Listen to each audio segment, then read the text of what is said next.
Tell me a fact and I'll learn. Tell me a truth and I'll believe. But tell me a story and it will live in my heart forever. The Names Not Numbers Oral History Film Documentary Project is remembering the stories of the Holocaust and is telling the story of the Holocaust for the world to hear, for the world to learn, and to inspire future generations to combat anti-Semitism and all forms of hatred and intolerance. This unique project is in its 16th year.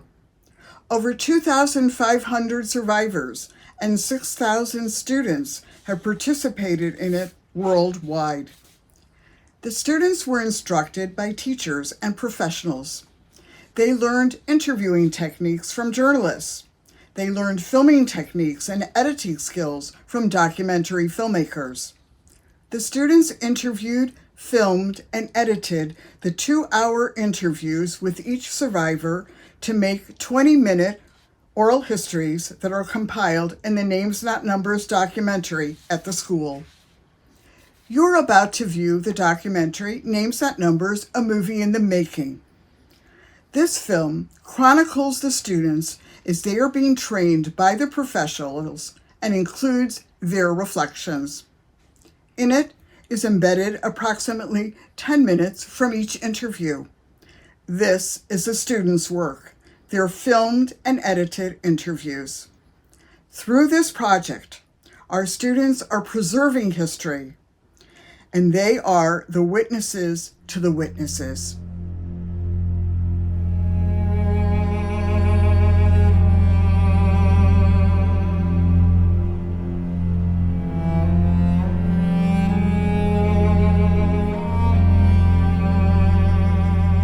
It was told that Jews are not human beings. They are like roaches. They don't deserve to live. You obeyed because it meant life. The Nazis occupied Vienna March 1938. First time became clear to me that I was not very safe anymore in Germany. My father was taken to Auschwitz.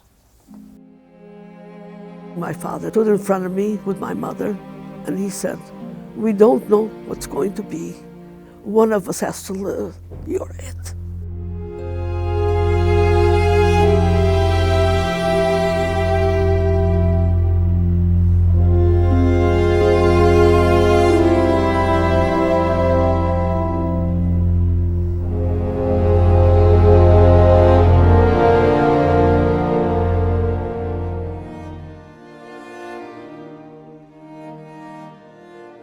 We've seen a lot of increased anti-Semitism in the world. So this project takes on even more urgency. You need to recommit to what it means to be Jewish. What does it mean to be part of our heritage? What does it mean to be part of the Jewish people? What's our history? And where are we going? Even though this program was always an amazing program, it now became even more important than ever. This project to interview a survivor is such a privilege, especially with what's going on now in Israel and all the anti-Semitism on campuses and even right here in Skokie. To learn about our history, I think that's the most important part.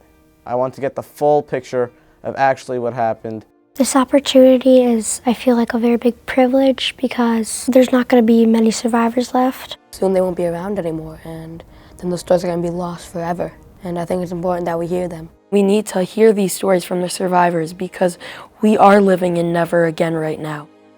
They lined us up, 10,000 prisoners. We wore only those striped pajamas like. We watched a video about Moshe Avital and a story in the Holocaust. It was very sad because he lost his family and friends, which is a very hard thing to have to go through. I never knew how bad the circumstances really were until I watched this video, and I think it really gave me a feel to what we're going to be learning about during Names Not Numbers. So the first stage of this whole entire project is our individual research. We had a research workshop where we learned how to better do our research for our survivors. In the evening, we were with our parents and we got to watch 2 more short videos about different survivors, and those were impactful. These people raised their arms and pointed to the 5 chimneys and said, that is where your parents are. Mrs. Pinchot talked about names not numbers, about the Holocaust, about what we would be doing, like the schedule for all of it, when the interviews would be, when the editing process. I think this is going to be a very powerful project to do, and I think it's going to be really important, and we're going to remember it for a long time. You really get to learn more in depth, and it's our ancestors, so it's nice to connect on a personal level. 31% of all Americans believe that 2 million or fewer Jews were killed in the Holocaust. Among young Americans, 66% of them could not identify Auschwitz as a concentration camp or death camp. This is the last generation that has the privilege to hear the survivors' testimonies firsthand. You are the direct beneficiaries to hear these firsthand testimonies. The survivors and the students are telling the story of the Holocaust for the world to hear, for the world to learn, and to inspire future generations to combat anti-Semitism and all forms of hatred and intolerance. Our Names Not Numbers students are learning history, recording history, and preserving history through their work. There's not going to be so much more groups that can be able to do this, and I feel privileged to be able to share their story. While we have learned about the Holocaust in classes, I think none of it compares to an actual first-hand retelling from someone who experienced it.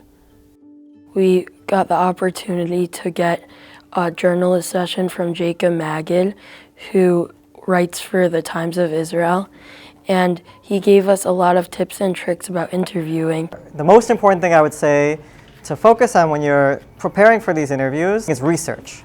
And it's not just for your understanding of it, but it also gives you an opportunity to know what kinds of questions to ask.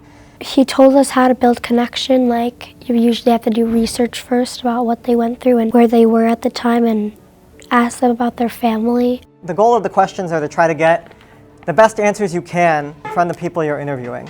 The likelihood of getting those good answers is by asking good questions. Yes or no questions are usually not a good idea because we want them to elaborate more. We should be asking more thought-provoking questions that will make them actually talk for a little bit. You're doing, I think, one of the hardest kinds of interviews, which is talking to someone about the trauma that they endured. He told us about looking into the survivor's eyes and giving them patience. If the survivor gets emotional, you shouldn't just go to the next question. Silence could be a lot more powerful. Now, going into Names Not Numbers, I feel more confident about interviewing the survivors. In the filming session, we learned how to work all the equipment to do this interview the right way. During the interview, we're going to use 2, even 3 shots, which is a wide, a medium, and a close-up. In the movie, we were going to use a wide, a medium, and a close-up shot. For this scenario, we have an interview style. We put the person on the side of the screen, and we're leaving some room in front of the person.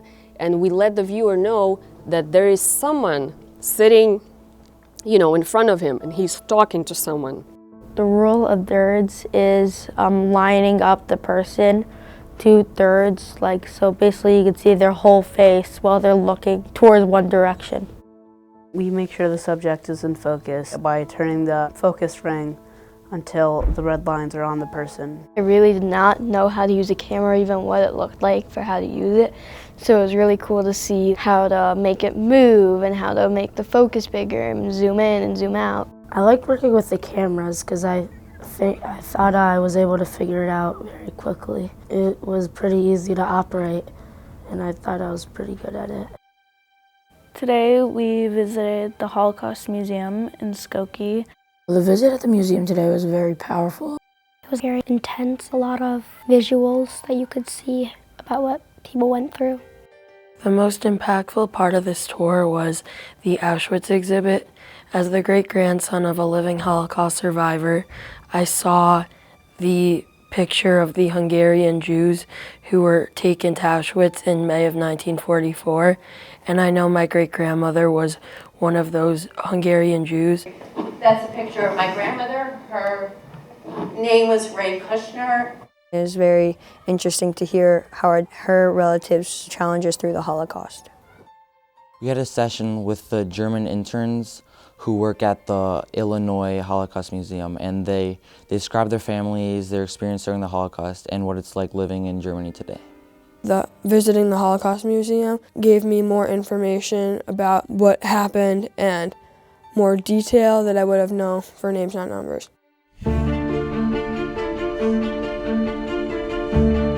I prepared for the interview by meeting with my group. We went over the questions a few times, we took turns reading them. Looking at her bio, discussing who's gonna ask which questions. Do like a fake interview with like a friend, how it would be during like the actual interview. Making a list of questions. We had his biography, which tells us his background. It's better to work in a group because I can get multiple perspectives. When like one person has an idea, we can all discuss the idea together, bring like more ideas to the table. I'm going to be interviewing Ida Paluch-Kurtz, Eva Ozorowski, I'm going to interview Johanna Saper, Marian Deichmann, Yvonne Aronson. I'm going to interview Eric Blaustein. I feel a little nervous to ask my questions and to be on camera, but other than that, I'm excited to hear a story. I'm a little nervous because this is the first time I'm going to be interviewing a Holocaust survivor.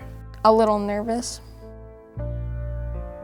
I'm a little nervous for the interview because I've never done anything like this before and it's going to be a new experience. I feel excited. I can't wait to meet him because he seems like a very special guy and has a very interesting story.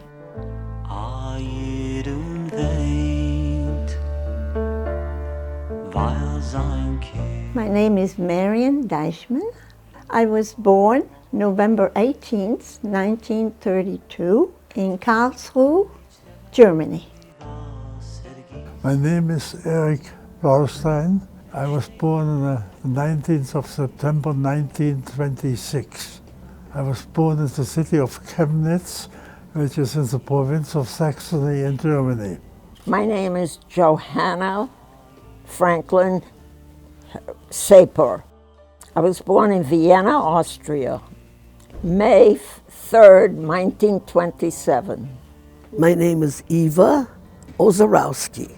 I was born December 12, 1930. I was born in Warsaw, Poland. My name is Ida Paluch-Kurtz.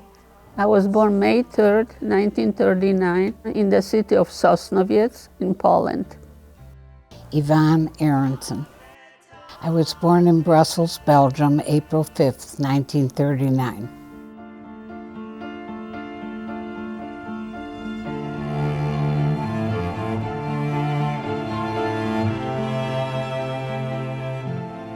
My father's name was Kurt Deichmann. My mother's name was Alice Deichmann. They had an import-export of fabric, men's suit fabric. My grandmother on my mother's side was Bertha, and my grandfather was Isidore Aaron. I was the only grandchild. I was spoiled by my grandfather. He was wonderful. And my grandmother was also lovely.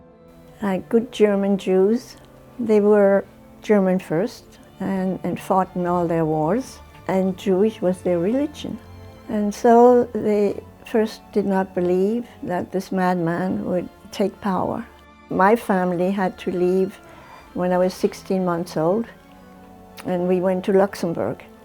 My grandmother on my father's side, she was born in Luxembourg, and my father knew people. He went there on vacation as a little boy, so we rented a house. We lived there in a little town called Remisch. My parents separated. My parents' marriage was not going well, so my father's family went to Brazil. We then moved to Luxembourg City. I stayed there until I was 7 years old. I did my first classes there. I was very happy there. I had friends. Big industrial town, textile industry. For 360,000 people, there were 5,000 Jews. My father was Tobias Blaustein, my mother Elizabeth Blaustein. So I have two sisters. My father was a chief accountant in a department store chain. My father was a German officer in World War I, and my mother owned a dressmaking salon. Inside our home we lived as Jews. Outside you could not show it. The school I attended was one of the oldest schools in town. There must have been about 10 or 15 Jewish children there. Played with all the other children out there. After that, I became a pariah. My mother was more afraid that I get into trouble by beating me. I was a pretty big boy. I could beat up anybody my age, and she was afraid then, that I would get into trouble with the Nazi party, because a Jew was not allowed to beat up a German, even though I was a German too. Had only Jewish friends, and since we didn't live in a Jewish neighborhood, sometimes I didn't see anybody outside school at all. I collected stamps. Most of my friends collected stamps too, and we exchanged stamps, we played football together. Most of our family members left Germany in 1933.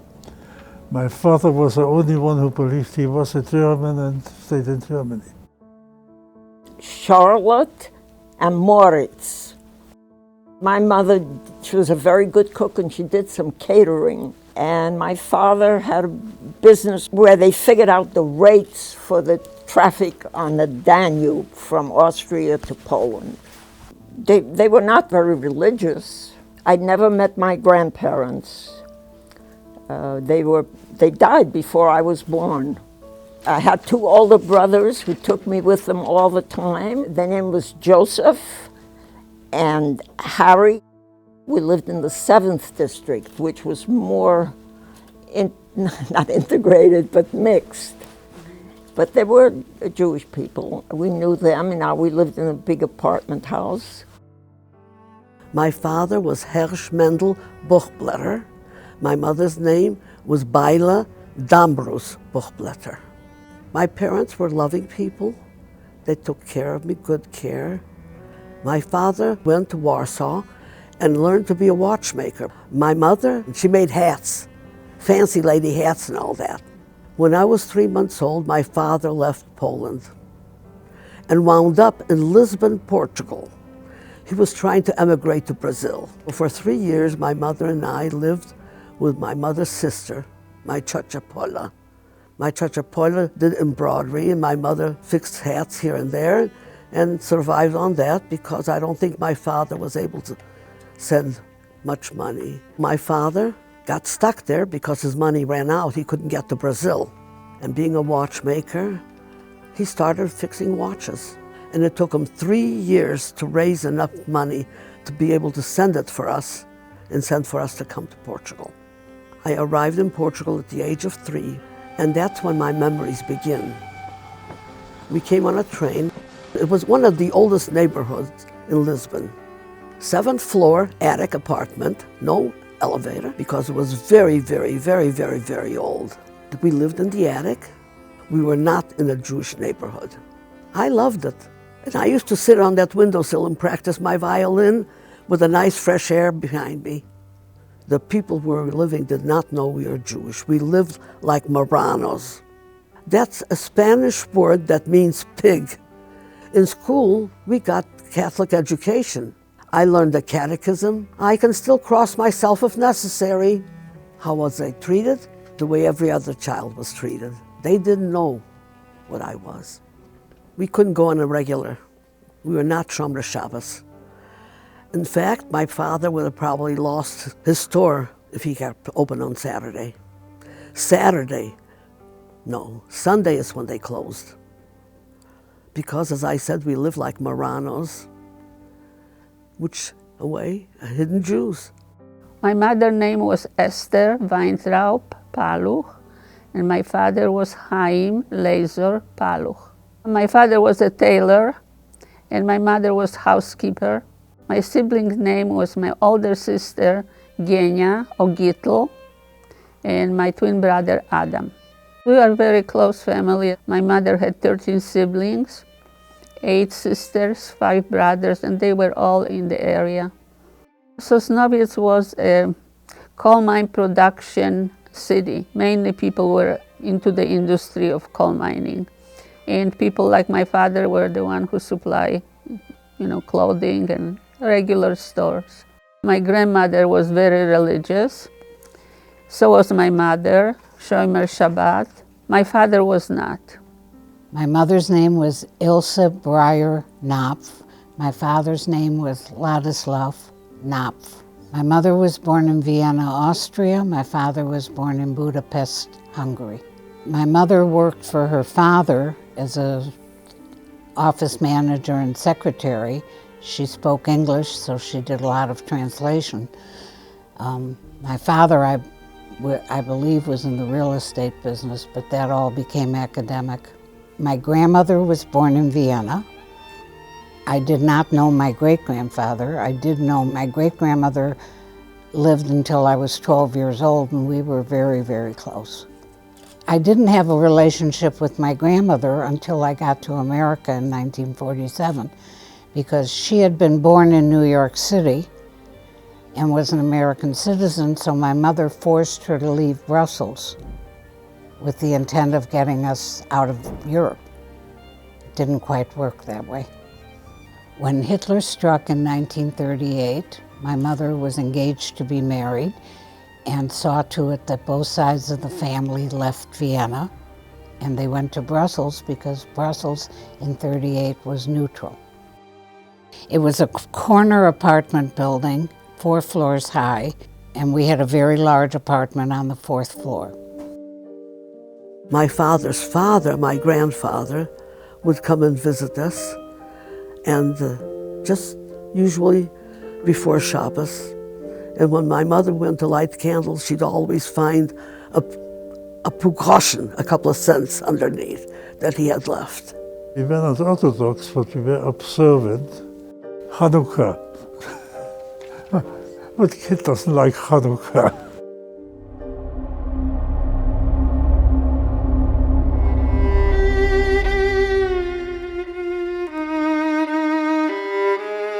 We were hunted like animals. Hitler wanted to eliminate all of the European Jews. It was the first attempt made to beat me up on the way home from school for the only reason that I was Jewish. Teachers started to tell other children to be nasty to me. I started to feel it. In 1938, I was finally thrown out of school for racial reasons. The Nazis occupied Vienna March 1938. I thought, oh, look at that. They're singing, they have big flags. This must be something wonderful. We were very optimistic. My father had been a soldier in the First World War, and he fought for that country. The Luxembourger became friendly with the Nazis. The teachers had to denounce the Jews in their class. I received a letter in the mail that I could no longer attend the school I was going to. We had to hide. The Nuremberg laws, 1935, you had to wear a star. You could not go to stores during the day. My grandfather had the misfortune to walk into a Nazi demonstration. He was an Orthodox Jew, easily recognized, and they beat him up. He came back and said he would not stay in a country where a decent tax-paying citizen could be treated like that, and 3 months later he was on his way to Palestine. We were the only part of the family who really stayed in Germany, and my father realized that we finally should leave. We couldn't leave anymore.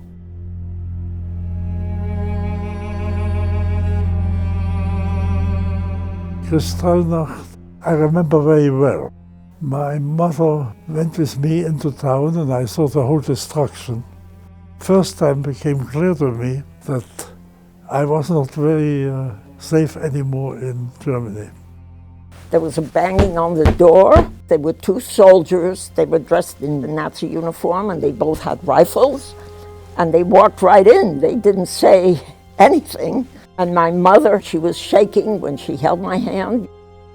And he looked for jewelry and he took a pillowcase or something and he put everything in. And when he took the jewelry, my mother said to him, "This gold watch, I'm saving that for my little girl here because she's going to be 11 years old." And he looked at her and he put it down anyway. They took whatever they could find, whatever they thought was valuable. My older brother, they said, "Oh, we want him. He's coming with us." And my mother looked at this young man and she said, "Weren't you in the same class with my son?" You see, they were classmates, yet he was taking him. They put him to work across the street on the building that was their headquarters for the 7th district where we lived. After a while, they could see what was happening and that it would not be very good. They heard of different organizations taking children. My parents, they put an ad in a Manchester paper. Would a family take in an 11-year-old girl who has a child of a similar age? And that's how the correspondence started. Saul and Clara Glickman. They told us they are an Orthodox family. He had been in a car accident, that he was saved, and he wants to save me. I went with my cousin, who was much older than I was, and her daughter. They lived in an attached house. They were middle class. She sent me to, it was called Hope Park Girls' School. It was a British school. You wore a uniform. It was totally different. It was very strict.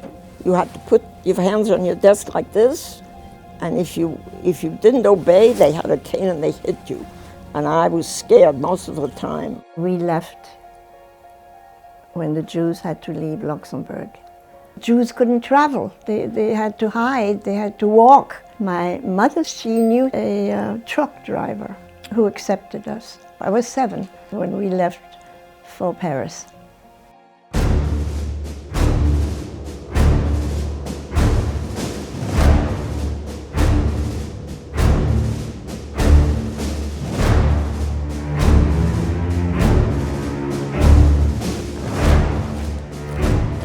The minute the war broke out, my father, being a good citizen of Poland, he volunteered to the Polish army. Sosnowiec was one of the first places where they built the ghetto, a huge place, lots of Gestapo police with those German Shepherd dogs barking around, scaring people. People were very nervous, some were crying. There were all the time panic. She was left to look after us, and only thanks to her sisters that they helped her. There was no food. We ate even stuff from garbage. We were in a very, very, very hard situation. I knew that we were in danger because when we crossed the border, we had a control with the Germans. The bus driver was supposed to stop. We hid behind sacks of whatever he was carrying. I heard the boots. My mother said, "Don't breathe." I just didn't breathe for as long as I could. And we crossed the border. That's how we got into France. The government was fascist. If the Germans would come walking in, they would have walked in and everybody would have said, "Welcome." In the 3rd grade, they brought in a program called Mocidade Portuguesa, Portuguese Youth. I became a member of the Portuguese Youth, which was modeled after the Hitler Jugend, and we were really indoctrinated. You'd hear the Portuguese anthem, and my hand would go up like that, the way we were taught in our Portuguese youth classes. That's a fascist salute. Our landlord was actually very right-wing in his position, and he considered my father as his comrade in arms. He changed his attitude entirely and he stuck out his neck to save us. The underground protected him. The Nazis would have killed him if they would have found out. I had false papers. I don't know where those underground people got them from, but they had connections. 7 months after I arrived in England, the war started. I could no longer correspond with my parents. We used to go to bed every night wearing like a jumpsuit type of outfit, and Mrs. Goodman would put things together, water bottles and sandwiches or something, and as soon as we heard the air raid siren, we ran into this shelter. When we got in the air raid shelter, people used to sing and tell stories, and even though we heard the bombs overhead, I always remember the sound. And Manchester was in a place that was very heavily bombed because they had a lot of industry. The Nazis invaded Belgium in May of 1940. Everybody had false papers because they weren't Belgian citizens. So when my father was picked up on the street in Brussels in May of 1940, he and his brother were taken to a labor camp outside of Carcassonne, France, which was Vichy government at the time. He ended up on the last transport out of France in February of 1944, 1,500 men, women, and children who were taken to Auschwitz. We ended up being a family of women. My mother had a younger sister, 2 years younger, and she was picked up on the street also in 1942, and she was taken directly to Auschwitz and killed upon arrival. The rest of us, which was my mother, my great-grandmother, my great-aunt, and I, we went into hiding in a convent.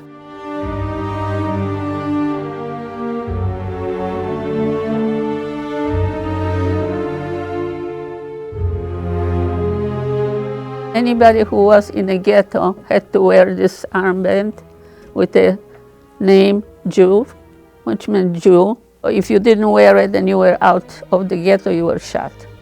There was a selection. Like to the right, they would pick right away old people and sick people and send them right away to a death camp. Then they would pick people who were still healthy and able to work and send them to a working camp. And then they came to the mothers to take away the children. And my mother, in desperation, she ran across the street to a building. We followed her, me, my brother, my sister, and she was looking for a window. And since she couldn't find the window on the main floor, she went 3 floors up and she jumped to her death. After my mother passed away, there was one sister of my mother, Aunt Rose, and she took us into hiding.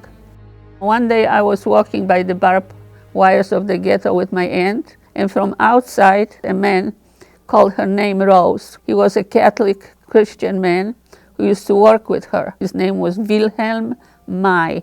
And he asked her, Rose, who is this little girl? Because he knew she had boys. And she told him that now maybe I am an orphan and an extra mouth to feed. And he immediately offered to take me with him, but never returned me. There was no choice. At night, my aunt handed me over the barbed wires, and he took me to another city, to his wife. We got into Paris, and I was there during the war. I lived with my grandmother and my mother. At the beginning, I was able to go to school. I had to learn French very quickly. I wanted to be like the other children. I did not want to stand out, obviously. We lived from whatever money we had, but that went very fast. There was curfew. Jews had to be home by 8:30. That's at the beginning. My mother was taken to the razzia, La Rafle du Veldiv, that happened on the 16th and 17th of July 1942. She was taken. In the morning, very early in the morning at 8 o'clock, 2 policemen came to the door of the little studio where we lived, and they had a list. We want Alice Deichmann to come with us. Of course, I cried. I wanted to go with my mother. And they said, no, you're not on the list. My grandmother wasn't on the list. My mother walked out the door. She was taken to Auschwitz and she was gassed. My mother lived till 1941 as a non-Jew, and when she was sort of discovered, those underground people whisked her way into a farm in a very remote area, and she and my sisters lived there. Every German boy over 10 years was in the Hitler Youth. So I was not only in the Hitler Youth, I was a Hitler Youth leader, according to the paper. I was apparently very good in faking to be a German Hitler Youth leader who was traveling on Hitler Youth business from city to city, because I had to hide, and I was hiding in different cities. I wanted to be alive. So it didn't bother me one way or another. I mean, that was a way it belonged to look like a non-Jewish German. I acted like a non-Jewish German. My mother, through the Belgian underground, found a convent in Brussels that had Jews. My mother was to pose as a novice nun, and when she would attend Mass, after the third time of passing out, because they came up the aisles with incense, the priest asked her not to attend Mass anymore, and he made her governess of all the children in the camp. I was the only one with a parent. We had our own room, and my mother and I shared that room, and my great-grandmother and great-aunt had a separate room. Food was not plentiful in the convent, and my mother would take one child to dinner with us and shared the little we had. When she found out that the Mother Superior was getting all kinds of food packages from various parish priests, she approached her to share the food with the children, and when the Mother Superior refused to do that, my mother and I left the convent. Did your great-aunt and great-grandmother stay in the convent? They remained in the convent until the end of the war. We went back to our apartment very briefly, and my mother became gravely ill, running 103, 104 fever, and the local pharmacist, who was Belgian, hid us in his cellar. Cellars in Europe are not like basements in this country. They are concrete, they are cold, they are damp. It was not a great place, but it was safe. I remember sitting in socks on a wooden chair with a doll on my lap. I couldn't speak to my mother. First, she was too ill. Second, it was too dangerous. There was one window with metal bars over it at sidewalk level, and I would see people's feet as they were walking along the sidewalk. My brother was interned. My older brother, as soon as he came to England, he was interned because he was considered an enemy alien. He tried to find a way out because he felt all throughout the war he will be stuck in this internment camp. We had a cousin who worked in London. She had something to do with visas, and he wrote to her. And he said, you know, we were always close. I think we should get married. And she understood what he meant. He didn't have to say it. It was going to be a fake marriage for him to get out of there. This marriage was performed in this internment camp. He said to her, you have to take care of my sister. I promised my mother I would always watch out for her, and she has to come with us. And they took me as their child. We got postcards begging for help somehow. A committee was started in the United States, Committee to Save European Children, and money was collected by the Jewish communities all over the country. The honorary chairperson of this committee was Eleanor Roosevelt, and they asked, call a meeting. They explained what they were doing, give us your kids, we can take them to America. And I was told that my father was one of the first ones to sign up. I'm an only child. They both agreed. The little that knew what was going on, and we are aliens in Portugal. They didn't want to take a chance. So they told me what was going to be, and I cried bitter tears. My father got a hold of a pamphlet written in Portuguese. The one thing that stuck in my mind was about bodies being thrown into lime pits. After reading that, I just shut up and didn't say anything. But one more thing my father did. Stood in front of me with my mother, and he said, "We don't know what's going to be. One of us has to live. You're it." And that's why I was sent away. You obeyed orders because you knew if you didn't, you would go to camp. You obeyed because it meant life. The French had lots of resistance to the Germans. When they saw the children walk around with stars, we went into hiding with people in Paris for a while, but they couldn't keep because people talked, your neighbors talked. With a social worker, I went to Normandy, and that's where I stayed during the war. There was Germans there, but it was not Paris. It was like I was on vacation, and I was waiting to go back home. But they were wonderful. That family, Monsieur et Madame Parini, they had a cafe in Normandy, so they had a house. She was religious, Catholic. I went to school with the nuns. The whole village knew that I was Jewish. I just went to church on Sundays. The priest was lovely. There was an older son, Michel, and then there was Claudine, and then there was me, and then Daniel. They just wanted to save me. They risked their lives.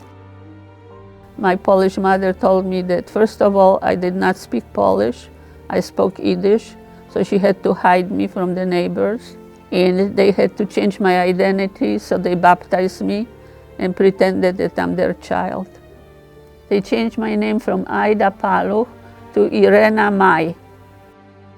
I remembered my own mother, though my Polish mother I loved and she loved me. My Polish father was father to me, but I remember my twin brother and my older sister. I did not know that I was Jewish. There were terrible rumors about Jewish people, so nobody will help them. It was told that Jews are not human beings. They are like roaches. They don't deserve to live. That Jews catch Polish children, kill them, and use their blood for matzah for their holiday.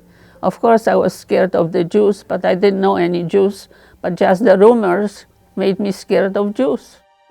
Wilhelm was trying to sell merchandise to keep our family alive, and he was betrayed by some neighbors or whoever, and he was shot by the Gestapo. My Polish mother, when she got me, she was pregnant, and when her husband was killed, a few months later, she delivered a baby girl, which we named after the father, Wilhelm, Wilhelmina. And situation was really terrible because my mother did not have milk to feed her. And she decided to move in with her in-laws, my Polish father parents. When Grandpa, that's what I called him, lost his only son, he became an alcoholic. He used to come home when he was so drunk and break furniture, chase us. He wanted to beat up everybody. He was angry at the whole world. And the situation was so bad that my Polish mother decided we cannot stay with him. So she took 2 suitcases, one little for me and one for herself.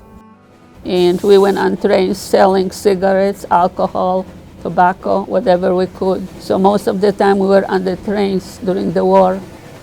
The 19th of September 1944, I got arrested on my birthday. I knew at the time that the Russians had crossed the German border in the east and the Americans were close to the German border in the west. I wanted to get a newspaper, so I went into a railroad station, but there was a newspaper stand. Suddenly somebody put some papers into my face and said, "Who are you? Identify yourself." And I identified myself. He told me, "You must be kidding. You're under arrest." I was for 3 weeks in a prison, a Gestapo prison, and then I was sent to Buchenwald. We are talking here October 1944.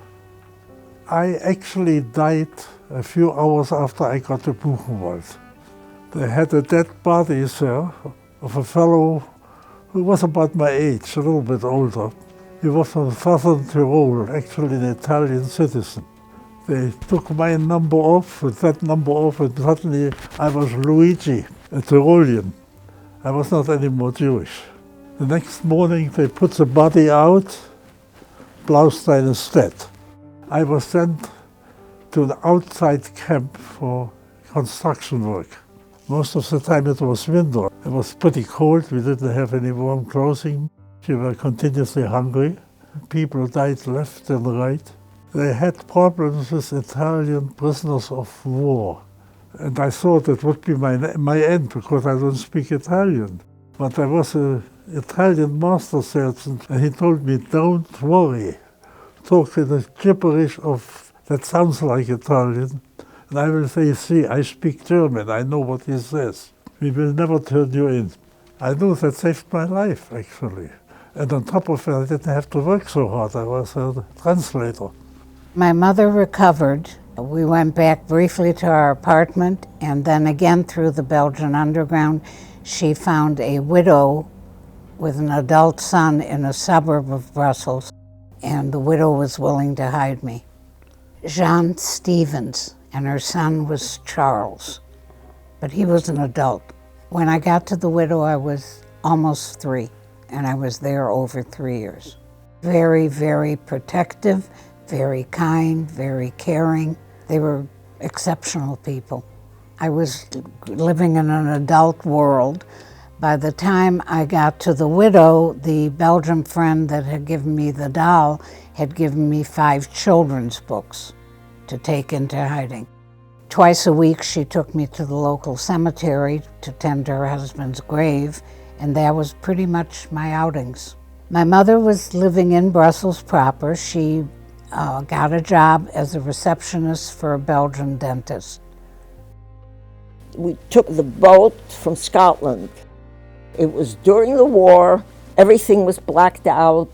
We celebrated the time when we didn't have to black out anymore, and people went up on the deck and they were so grateful.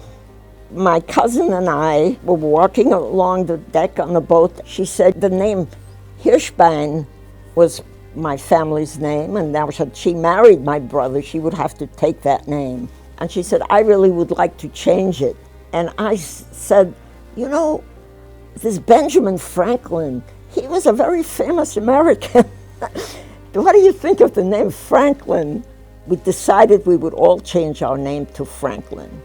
We disembarked in a place called Rouse's Point. It's near Canada and the United States, and that is where they looked at our passports. I went up to this table where this man asked me my name and everything, and he said, in the United States, would you like to change your name? And I said yes, and that's when I told him it's going to be Franklin. He said, oh, that's very different from your name, but he wrote it down, and that was my name. The Congress of the United States enacted a law allowing 1,100 unaccompanied children to enter the United States. I was one of those 1,100. Hanukkah, January, beginning of January, I was on the boat, right after my 12th birthday. Serpa Pinto, it was a Portuguese ship which was traveling back and forth. They took a lot of refugees out. They packed clothing, whatever I had, they packed. I had a lot of books, my violin. What was the last thing your parents said to you? Don't cry. Don't cry. And when I was on the boat, we're saying goodbye, something got in my eye and I went this way, and they go, don't cry.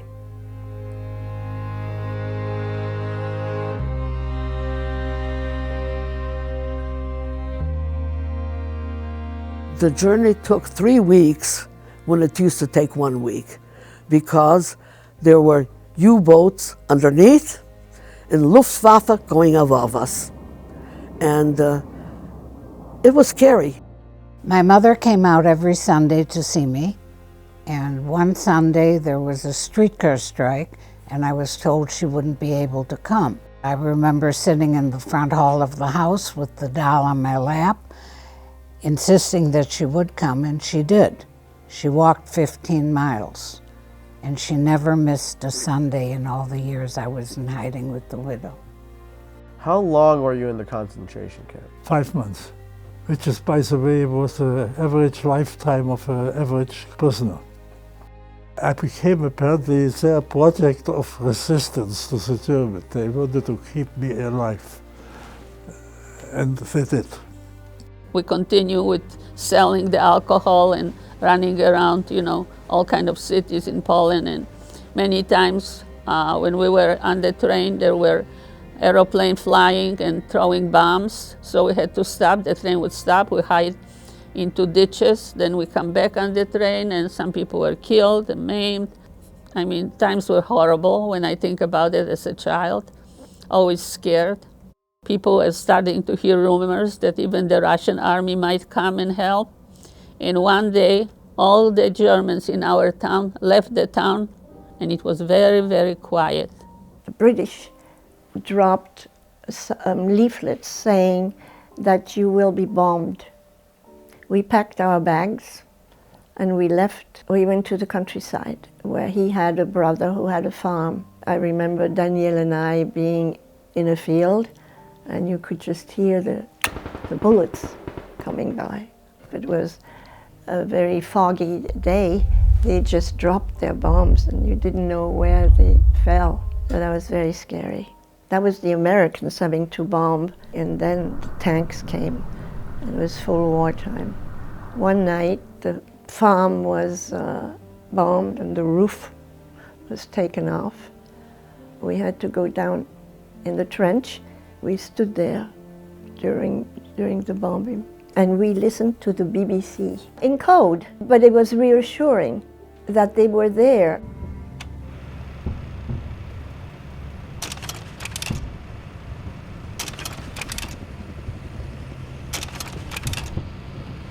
This bulletin has come to you from the NBC newsroom in New York. The German news agency Transocean said today in a broadcast that the Allied invasion had begun. Early Tuesday morning, numerous landing craft and light warships were observed in the area between the mouth of the Somme and the eastern coast of Normandy. At the same time, paratroops were dropped from numerous aircraft on the northern tip of the Normandy Peninsula. This means invasion.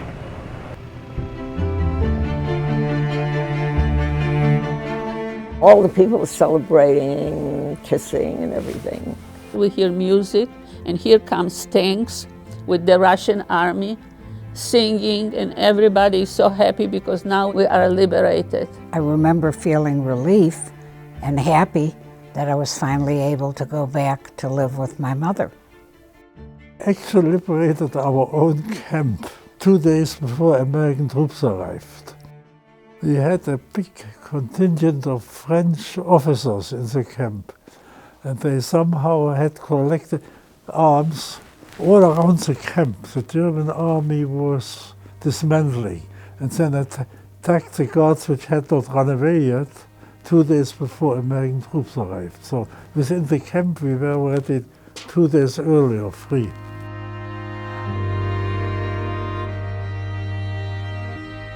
I had an idea where my mother would be hiding out. It was a place in Western Germany. There was a Jewish family living at the countryside. I went to that farm. I had made a 10-day trip on foot, and I was right. I found my mother there and my 2 sisters. My father was hiding 20 miles away from where I found my mother. He arrived there 2 weeks after I did.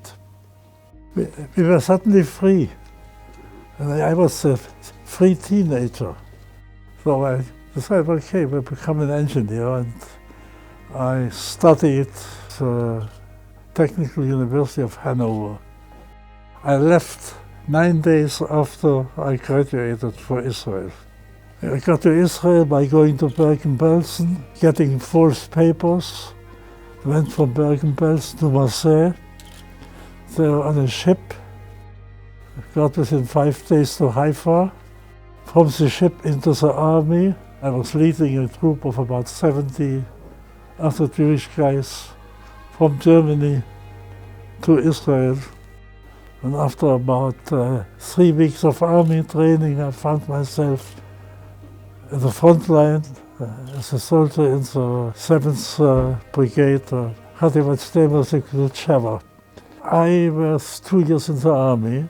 After the fighting was over, I moved from the combat unit into the engineering work for the army. I lived 5 years in Israel.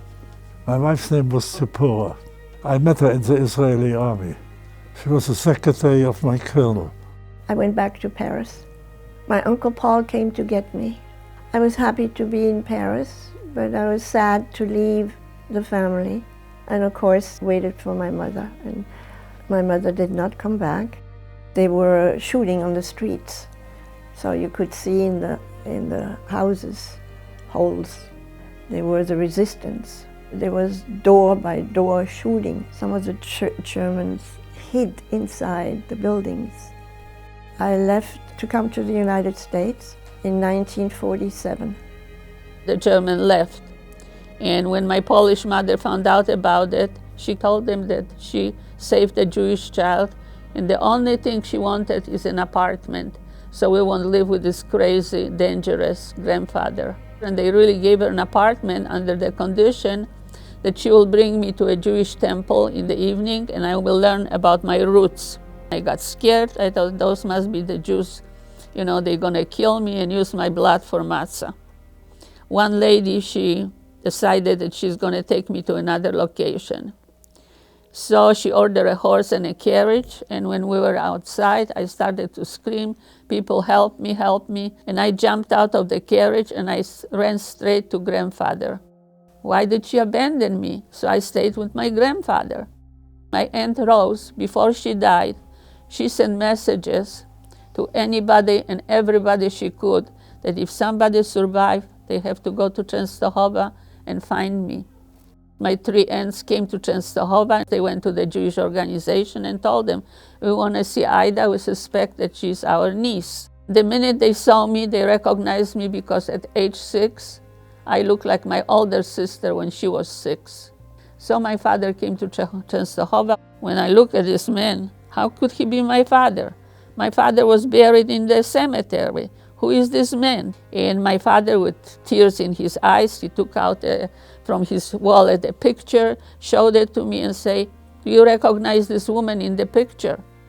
And as I was looking, I said, "Yes, this is my mother." I didn't want to go with him. I screamed. I told him, "Too bad Hitler didn't finish all the Jews." That's what I said to my father. I didn't want to eat. I didn't want to talk. And my poor father didn't know what to do with me. So he sent me to an orphanage. Then he got remarried and took me out of the orphanage. We moved to Israel in 1957. My father continued to be a tailor in Israel. I went to a kibbutz, so I studied Hebrew half a day and I worked half a day. I became really, really very proud that I am Jewish. I met my husband in Israel. I lived in Israel for 6 years and I gave birth to a daughter, Esther, which I gave name after my biological mother, Esther. We stayed in our apartment and we left Brussels in mid-March of 1947. We left at night by train. We went first to Copenhagen and then we took another train from Copenhagen to Göteborg, Sweden, and then we went by ferry across the channel to the ship that brought us to America.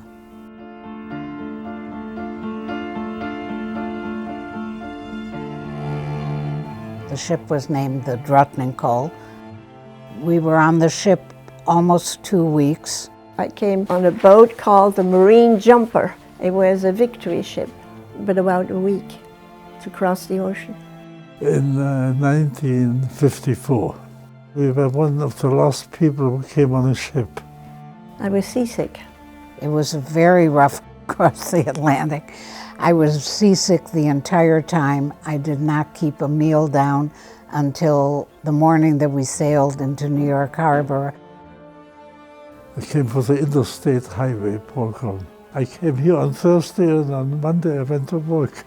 My wife went to work as a Hebrew teacher, and I was an engineer. I came here in '54, in '73 I was chief engineer. I am one of those American success stories. I think within a year I was an American. I have a daughter who was married to a rabbi here in Chicago, and I have a son who's an attorney and lives in Jerusalem. Grandchildren and great-grandchildren. We moved to United States. We moved into Chicago right away in 1963.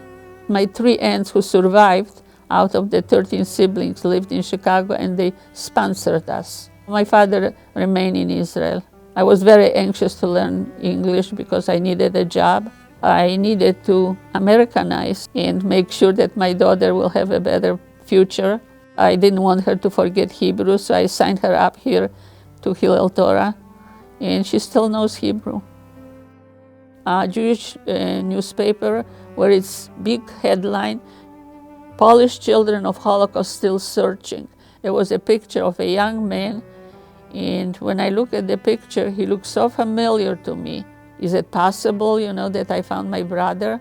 I called, and one of his sons answers the telephone. That's in Poland, of course. And I say, can I please speak to your father? I think he's my twin brother. And then he wrote, there is one thing I do remember. I was always praying, God help mommy, God help daddy, and God help Mr. Leon. And I say, do you know who is Mr. Leon you're praying to? No. Well, Mr. Leon is our father. You were always praying to our father, about our father. So we started really to cry because now we were sure that we found each other. In 1995, on April 28. The minute he sees me and I see him, like magnet, we were so much alike, like twins usually are. My grandmother was already here. My grandmother was working for a lady named Harriet Adler Weil, who was the sister of Max Adler and the brother-in-law of Julius Rosenwald. And Mrs. Weil took all of us in. After being in New York for about 3 or 4 days, my mother's cousin Lisa took me by train to meet my grandmother for the first time. All during the war, my grandmother had sent us food packages and things, and I had pictures, but she was a stranger. We lived in Hyde Park, 1364 East 47th Place. My mother enrolled me in Kenwood Grammar School, which was located at 48th and Dorchester at the time. I was young, and I was determined. By the time I was here 4 weeks, I spoke English fluently. I finished high school in New York, and I wanted to go to the French lycée. My Uncle Paul said, no, you're in America, you do like the Americans, and I didn't feel American. I felt French. I started college 1 year or 2. I went to Hunter College. I had adopted, but as soon as I had the opportunity, I went back to France. I got married. I had met a Frenchman. We were supposed to go to New York, but New York Harbor was mined, so we went to Philadelphia instead. And then they took us on train to New York, and they took us to a place which later on I found out was Brooklyn. They started sending kids off to different cities in the United States, depending on what each community said they could take care of. 3 of us were sent to St. Louis, Missouri. At first, we were placed in what they told us would be a temporary family for a week or so while they started looking for someone. The social worker, she picks me up. We're going to visit the family. They had 2 little boys, and the 2 little boys were 6 and 4, Spike and Dickie. Dickie and I bonded right away. He became my little brother. I went to public school, and I started in 7th grade. I had a good time. I enjoyed myself. I learned well. Once we were settled, and my parents were given the address also, we wrote regularly. When the war ended, they stayed in Portugal until the arrangements were made for them to come to America. My father had mentioned me that one of the people that he had done business with, a Jew from Poland, Mr. Wachmann, who was importer of Swiss watches in Portugal. He was in business in New York. A week later, I get a fat envelope. It's a lawyer. He is doing the sponsorship for my parents. Mr. Wachmann told him my father paid his bills. All he could count on him. And they arrived after my high school graduation. My foster parents, they had a store. All of a sudden, I get a phone call. Chava, your parents are here. So I came, and there were my father and mother sitting on the sofa. I sat down on the sofa between them. All we did was hold hands and cry. After I got to the United States, I lived with my cousin who lived in Long Island. When we first got to my cousin's house, she said, you know, your father died.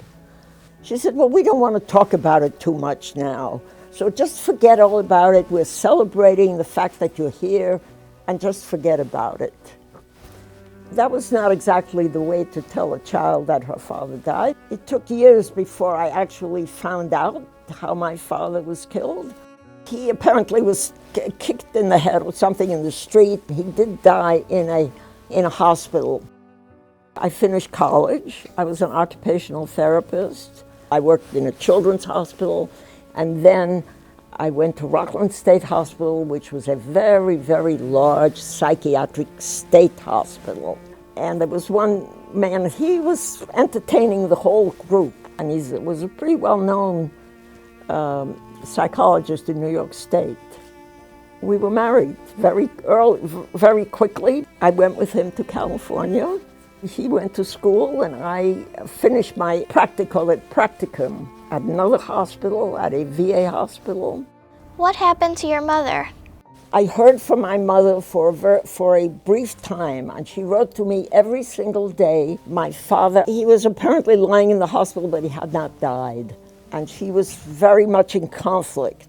Should she stay with him and eventually be killed? Or should she leave and save her own life? My older brother, he went to all different agencies, and all he needed was $500 to get this visa for my mother. He was not able to rescue her.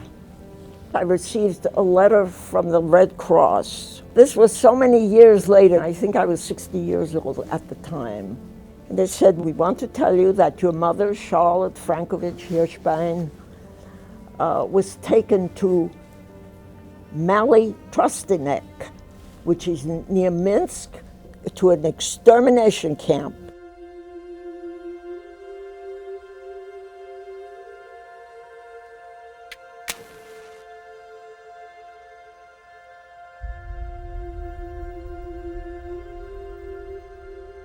How could a person living through some of the worst atrocities and the worst horrors that the world has ever seen, what could that have done to their emunah? Rabbi Liebtag taught us a very powerful lesson about what it means to have emunah. I don't know it, I don't understand it, but I'm also never gonna understand it. This is exactly what emunah is. It was really amazing to see that people had so much belief in Hashem and so much koach in Him after something so tragic happened in their lives. Some people lose their religion during terrible times, but it just gets stronger. Our emunah, it wants us to question. We have opportunities to question Hashem because that's part of our religion. It doesn't take away from our faith, doesn't take away from our emunah, it helps our emunah. We learn that no matter how much you question Hashem, it doesn't mean that you don't have emunah and you don't have faith in Hashem. If we have faith in Hashem and we continue our religion practices, then we'll have more faith in Hashem, and things happen for a reason. I think faith is important both in Hashem and in other people who can help you and get you through difficult times.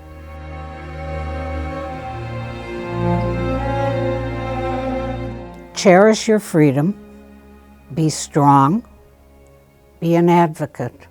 You've got to fight and let people know. Ask why they're anti-Semitic. Why? Future generations should be educated. People like me are brought into the high school to talk to graduation classes. The more people are not anti-Semitic.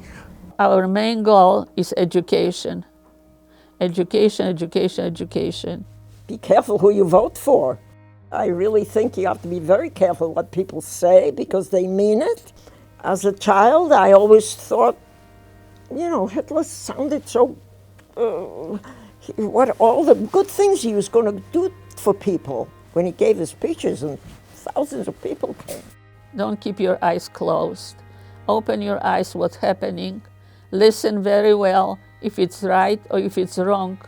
You have to make sure that what you hear and what you say doesn't hurt other people. When I heard about the bullying each other at school, it reminds me of, you know who did bullying? Hitler did bullying so people will join him. And if you do the same thing to each other, this is the wrong way to go through life. Don't forget, talk when you have a chance. Be good to each other, be nice to each other. Treat each other as you want to be treated. I think we should treat one another kindly and not make fun of people for who they are, because then it's just going to get worse and more hateful and more people start hating other people, and then it could get really bad. Treat someone how you want to be treated. If you treat someone good, then they'll treat you with more respect.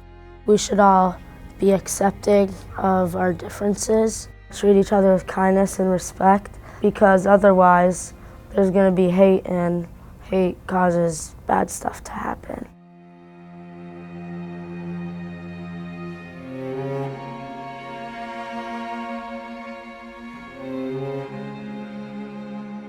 You can't force someone to believe in something they don't believe in, but I know what my survivor went through, and there is proof. I'm scared.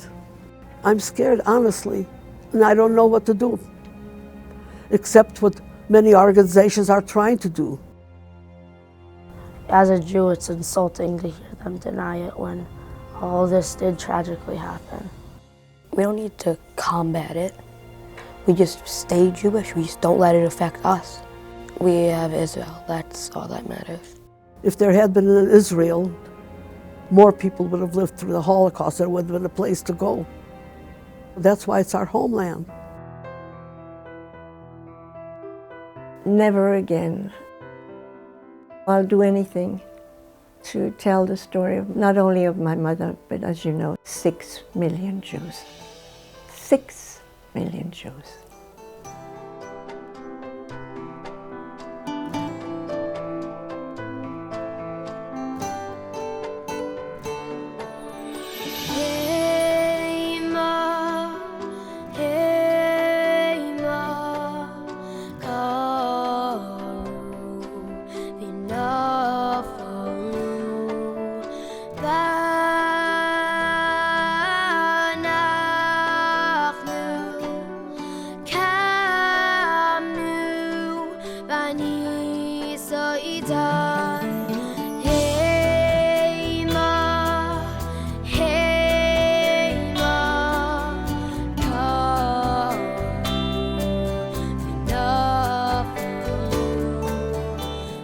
One word that I would describe Marian Deichmann would be inspiring, because even after all she's gone through, now she tries to share her story of being a Jew during the Holocaust with as many people as she can. It makes me feel how grateful I am to be a Jew and not have to try to hide my identity just to survive.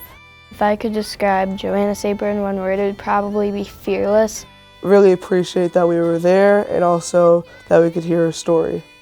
I recommend this program to others because I learned a lot about the Holocaust and just how to be a good person.